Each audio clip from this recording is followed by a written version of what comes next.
Today we are in the Holiday Inn in King's Cross Road in London in the UK.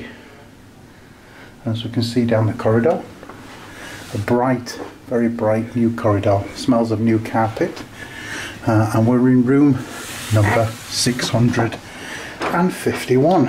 It smells of new carpet simply because the hotel is going under refurbishment, and this is one of the refurbished rooms. So we'll make a start as we go in, and first of all, behind the door we have a cupboard, nicely lit cupboard, reasonably spaced with proper door hangers or coat hangers. I've spent one night in this hotel already.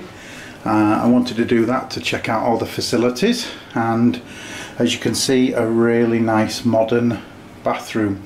It also has, if I turn the light off, down below there it actually has a night light which does shine up nicely during the night should you want that on.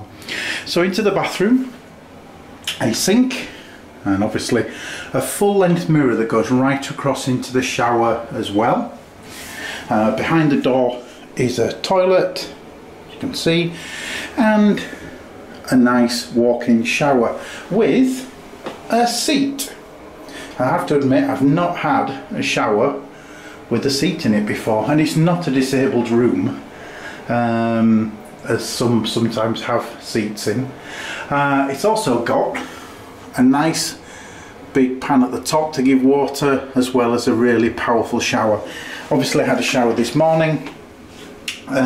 Brilliant, absolutely brilliant. The only thing is there's no door, and it's surprising, water does drip down the side, and I cannot see that there's a drain on this lower part of the floor, but never mind, it does obviously dried up, so no problem. But yes, a very nice bathroom. Into the main room, and again, this isn't an exec room, this is just one of the ordinary rooms, and as you can see, it's got a sofa, a nice big bed. It's also got here something that took me a few minutes to work out. On here, I switch them on, reading lights on the side of the bed, which really good, very powerful. Let's have a look around, put some more lights on. One thing about this room, it's very light. A lot of the rooms I've stayed in, they can be quite dark, but this one is very light. The desk is really nice. In the first drawer there is, I should say, tea and coffee, and what I like about it is not the standard 4 milks, there are 6, not just 2 tea bags, there are 4. There are plenty of supplies in there, which is really good. It's one of my bugbears of other hotels. A nice big TV, which seems at first in a strange position, but it does swivel, so you can watch it nicely if you're in bed or on the sofa. Electric points, there's a few, as you can see, 3 normal ones plus some USB, but that's the only, oh sorry, and there's a couple by the beds as well, so, and on the floor, so there's plenty of electric points.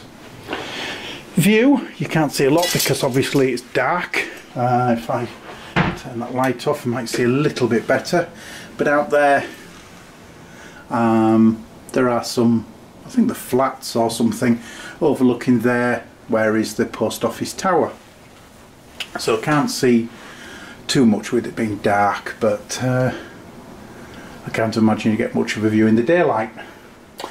Looking at the facilities again, Wi-Fi. It isn't free unless you're a loyalty member. I am a loyalty member, so I do get obviously the free Wi-Fi, but it is poor, very poor. Last night I tried it. I was wanting first of all to look at a couple of YouTube videos.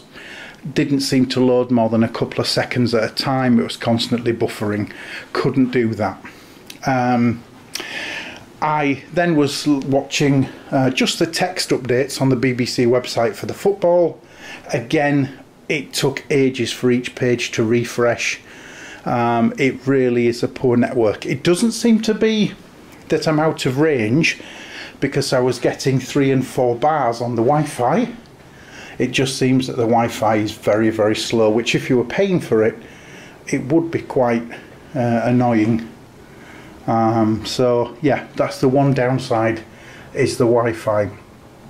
But other than that, a lovely bright room.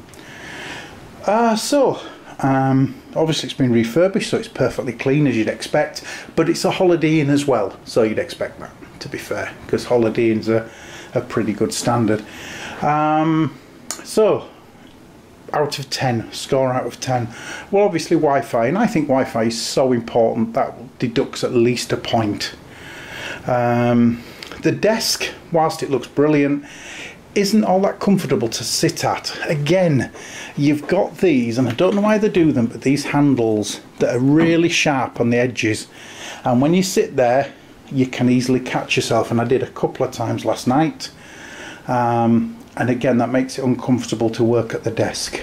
So whilst it's a really, really lovely hotel and very nicely refurbished, and they finished refurbishing 3 floors as of end of October 2015, where I am now, they finished doing 3 floors and they're on to the 5th going down. It's going to be some nice rooms, you know, the whole hotel. But I would rate this, I really would go as low as an 8.